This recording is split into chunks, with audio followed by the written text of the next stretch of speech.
Hey guys, welcome back to another installation of Judging Books by Their Covers. As usual, we still have 5 books that we're going to be reacting to blindly. I've never seen them at all, never heard of the titles either.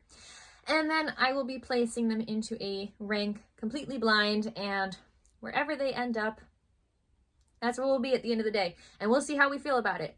Before we get started, I just wanted to say thank you so much to everyone who has subscribed. If you haven't subscribed, please subscribe. It costs you nothing. And if you enjoyed this video, please like, comment, subscribe, and share this video with anyone that you think might enjoy it. That being said, let's go ahead and dig in. Is it just me? As soon as I saw this cover, I thought Twilight. I don't know why. I don't know if it's the wolf or the moon or what. I don't know.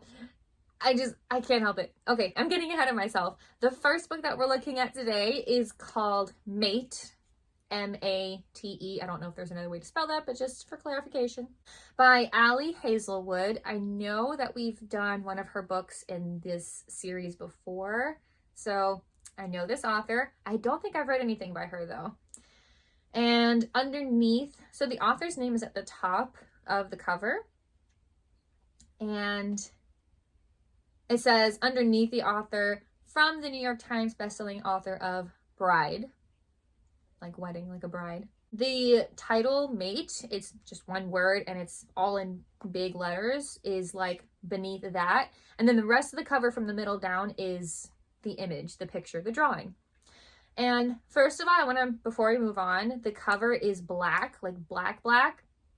But I love that the author's name and the title, they're in this like smoky green color, like an ombre or a fade, where like part of the name and the title is like a brighter green and then it like fades to like a smokier, because like it looks like smoke, darker green. I love the way that looks. Just gotta say that. So the cover is black, at least on the top, or at least middle to the top, because it's the night sky and so there's also stars. And the bottom, the image, the picture is definitely a drawing. It could be computer generated, it could be an actual like physical hand drawing, but what we're looking at looks like, so there is a woman and she's at the bottom left corner and she's like really in the foreground. We only see her from the hips up, and she's turning around, like not turning around, like her body is facing forward, but she's turning her head like around her shoulder to look back. And she's got her hair in a messy bun.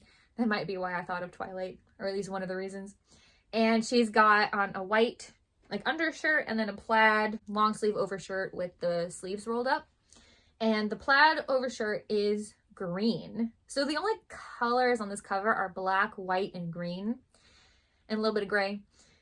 And so you can't really see her face. You just see like the side of her head and not even really most of her nose. She's actually turning around to look at, this is a very interesting image. She looks like she's on a hill outside in like the forest. Like she's in a clearing in the foreground, and then behind her is the forest, but that's in black and white, like pine trees, think pine trees. And then behind that is like maybe a mountain or some fog rising up with the moon coming up behind it. And in the moon is a huge shadow of a very interesting looking wolf. I say interesting looking because it gives me werewolf vibes. Like it's the shadow of the wolf. It's all black, obviously, but the eyes are like white. Like it's almost like the eyes are see-through and you're like seeing through the eyes because the moon is white. And it's facing the woman, but there's something off about the shadow. It doesn't look 100% like a wolf. I don't know how else to explain that. So that's why I said werewolf. I could be totally wrong though. But I'm obsessed with the cover. It's giving Twilight. I just can't help it. Oh, and at the bottom, I missed this. There is a review quote. It says, passionate and witty and primal in its intensity. That's from New York Times bestselling author Nalini Singh on Bride. Okay, so that was about the Bride book. Yeah, I do like this cover in the sense that it gives me Twilight vibes. I love Twilight on ironically, and I'm not ashamed of it. But I don't know. I don't know what to make of this book, and I don't know if it feels like number one. It does feel interesting, and I would definitely pick it up. But I haven't really been into like werewolf, vampire kind of stuff since my Twilight days. I will watch that every now and then because how can you not? But I don't think this is number one. I like it, but not enough to pick it up like first.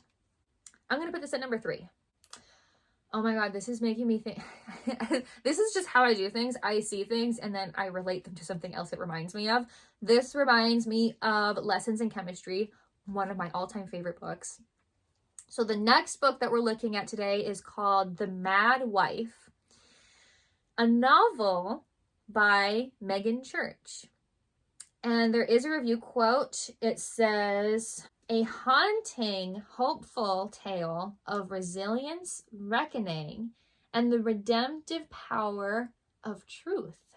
And that quote is from Sarah Penner, New York Times bestselling author of The Amalfi Curse. That also sounds interesting. But I love that quote. Oh, that gives me so much context. I love when there's review quotes. It gives me a lot to kind of guess what this book is about. So the title, let me put it this way. The cover of this book is an image. It looks like an image from the 1950s, colorized. So it's a little bit pixelated, a little bit, it's not very clear, but it's not in black and white. And over the image is The Mad Wife, and it's big right in the middle of the page. And then below that, a novel, Megan Church. So the image that we're looking at is a woman, but her eyes have that blacked out rectangle on it that they used to do back in the day for like interviews or something when they wanted to conceal someone's identity. So it's like the black rectangle across the eyes. So the woman is a white woman. She has very 1950s hair. It's like my color hair, which is like dark, very, very dark blonde, but curled and coiffed perfectly short, like very, very short, like above the shoulders, not a bob, but you know what I mean. She has red lipstick on. She's wearing pearl earrings and a pearl necklace. And she has on a like kind of closely polka dotted dress that's like black and white. And the sleeves go down to her like mid forearm. And she has an apron on around her waist. It's like a white apron with a small pattern on it. And it looks like she's standing in a kitchen. Like I would say that for sure. Like she's leaning on the counter with one hand like behind her on the counter. She is smiling at the camera. And it's definitely a kitchen. It's a 1950s kitchen. The cabinets are kind of pinkish and there's dishes, like blue dishes put away in the cabinet behind her on the right. And there's like a little baby doll figurine, which does feel very 1950s. It's very creepy to me. On the other side of her on the left. That's pretty much it. I mean, you know, it's just standard. There's a woman standing in the kitchen. The title is what really gets me. So the cover itself is like, okay, this is a strange picture. I don't know what to make of this. But the title, The Mad Wife, is the wife mad angry or mad insane? Because they used to use the word mad for those two things. We don't really do that anymore, but that's what they used to do. So what does that mean? And I'm very intrigued about that. So I definitely would pick this up because I would have to know what they mean by the mad wife. And then after reading that review quote, I would so be interested in reading this book, even without reading the back or like the blurb. Like, it's a tale of resilience, reckoning, and the redemptive power of truth. I love that because Lessons in Chemistry is kind of similar, where it's like a woman in the 50s, 60s, like general era, like goes through things and here's their story and how things worked out very well for them in the end. And I love that stuff. So this would definitely be up my alley. But I don't feel like it's number one. It didn't feel like number one right away, especially, and if I'm going to be nitpicky about this, it's because without that review quote, I would still feel very curious, but it still doesn't feel like number one. That review quote makes it better, but you know what I mean? So I feel good putting this one at number 2. Ooh.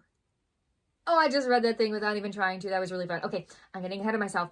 The next book that we're looking at today is called Lights Out by Nevessa Allen, which Nevessa is such a pretty name. I love it. And below the title, because the title's at the bottom of the page, it says an Into Darkness novel. So this might be part of a series. And Nevessa Allen, the author's name, is right above the title. And then there's an image on the cover. It looks like maybe a drawing or computer generated. And the cover, the only colors on this cover are blue, white, and black. That is it. And the blue is like, kind of like sky blue, but a little darker, closer to like baby blue. Kind of picture that. So above the author's name in the title is part of a human skull without the bottom jawbone. And it looks not perfectly anatomically correct. Like it looks more like a drawing than a picture. And in the eye sockets, one socket has an X and the other socket has a heart in it. And they're both like blue. And on the forehead of the skull, it says the couple who slays together stays together. That is what got me. That is like one of the first things I noticed, because the skull is what drew my attention. And then I read that and was like, that is an amazing quote. I love that. So around the cover, like on the border, is like, it looks like flowers and plants and leaves. And again, they're all blue. It's all this same blue. The only thing that's black is the background, and then the author's name and New York Times bestseller is in white. Everything else is in blue. So there's roses and other kinds of flowers that border this book that kind of look like it makes it look like the skull is coming out of like flower bushes. And they're all like blue, but all that same color blue. So it's very interesting. It's very themed. I can tell that this is part of a series. This makes sense. This doesn't necessarily feel like something I would pick up, especially, I'm not a big fan of skulls and things like that. I find them very creepy. So, but I think that's the point. So I don't know how I feel about this one. I love the couple who slays together stays together. That's very cute and funny. But I don't know how I feel about this book cover. It doesn't feel like something I would pick up. Even though I love the title, Lights Out, it's like, sounds like people are getting unalived, as the kids say these days, especially since the couple who slays together. So I don't know. This doesn't really feel like something I would pick up first, even though I can appreciate the cover for what it is. I think it's a very well put together cover. I think it really gives off the creepy vibes that I think it's trying to. So I do appreciate that, but I'm going to put this at number 5. So we only have 2 slots left on our rank. The 2 slots that we have left on our rank are 1 and 4. So let's see what happens. This is cute. This is so obviously a romance. So the next book we're looking at today is called Revolve. And the author is, and I hope I'm pronouncing this correctly, Bal Cabra, international best-selling author of Collide. I love that they're one-word titles. It's very, I like that.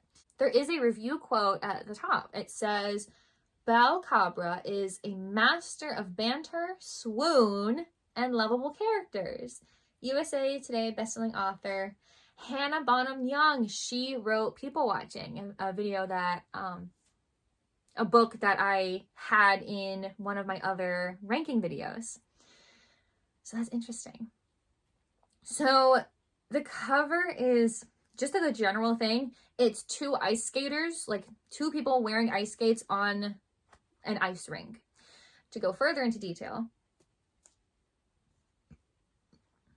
these 2 people, one is a man, one is a woman. The man is very clearly, to me, wearing at least part of a hockey I almost said costume, uniform.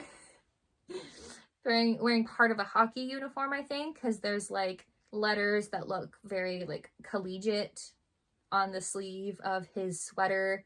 So I'm gonna guess hockey uniform. So the sweater the whole outfit that he's wearing is like a deep forest green, or at least maybe with a little more teal mixed in.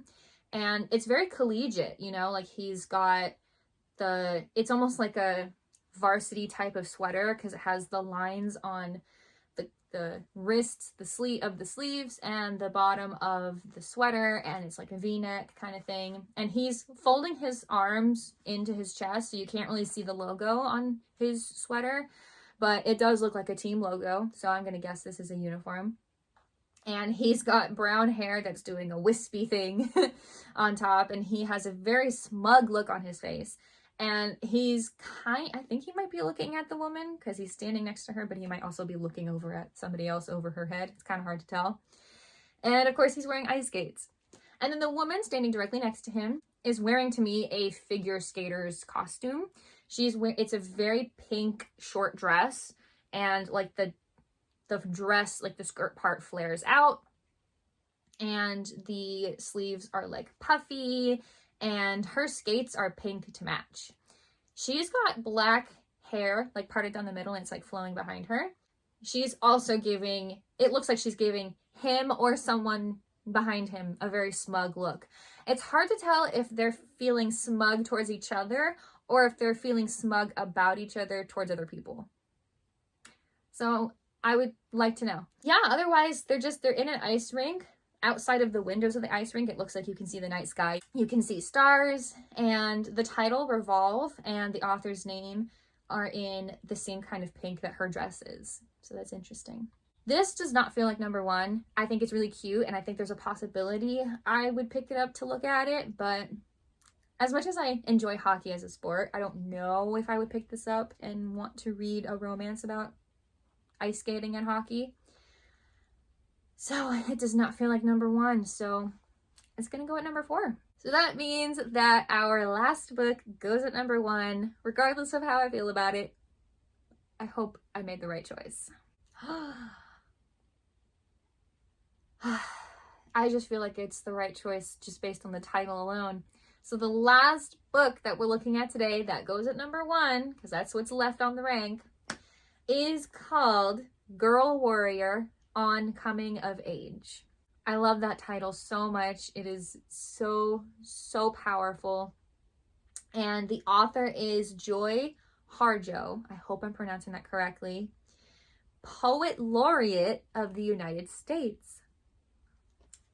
I love a good poet laureate. Very, very, very intelligent people. So the title, this whole cover is in black and white. Black, gray, and white, really. So the title is at the bottom, very, very bottom of the page. And then the author's name, Poet Laureate of the United States, is at the very, very top. And then behind, like in the middle, and then like behind, is the image, the cover. And this looks like a photograph to me. And it's a woman.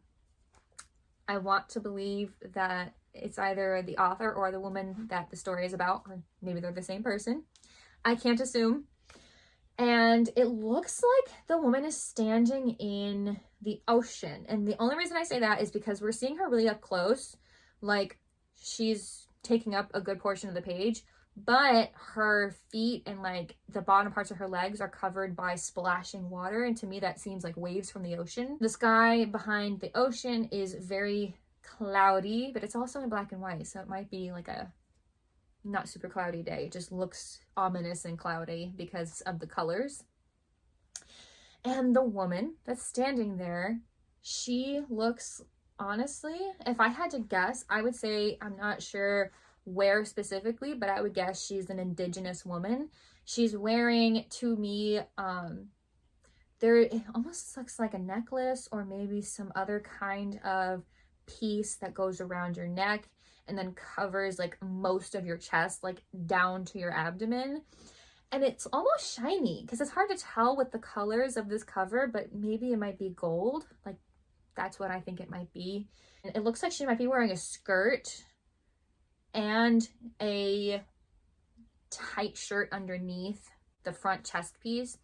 The skirt looks like it has a lot of layers to it. I don't know what kind of material it could be, but it has like a lot of different pieces of fabric coming from the waist. And like I said, it's all black and white and gray, so that's kind of the colors that we're looking at here. She has dark hair based on, you know, the black and whiteness, and bangs, and the wind is kind of blowing her hair, which is another reason I think she's in the ocean. And she's looking directly forward, like into the audience, into the camera. And she has a very stoic, brave, but also someone who has been through a lot look on her face. A very interesting expression on her face. And I would be very interested in reading this book. It is something that I think would be very enlightening to me. I love reading stories about other people, especially real people. I do love good fiction, don't get me wrong, but I do love reading stories about other people that are real and their experience.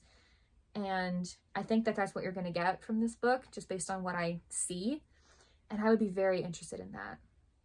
So I would love to read this woman's story, and I'm very happy that it ended up being placed at number 1 on our rank for today. So that is all for this week's video. Let me know in the comments what you guys think of today's rank. I personally am very happy with this. I love each and every placement for every book. Thank you so much for watching, and I will see you all in the next video.